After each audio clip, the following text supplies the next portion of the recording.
Hello hi everyone, দেখুন আমার বৃহস্পতিবারের পূজা দেওয়া কমপ্লিট হলো।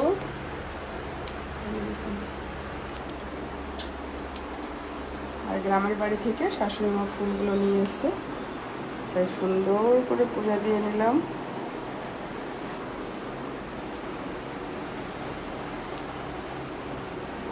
আজকে যেহেতু বৃহস্পতিবার, তাই সুন্দর করে পূজা দিয়ে নিয়েছি।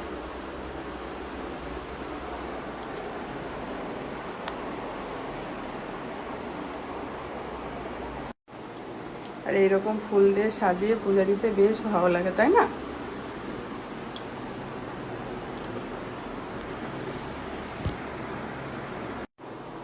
চলুন বন্ধুরা, বাই বাই।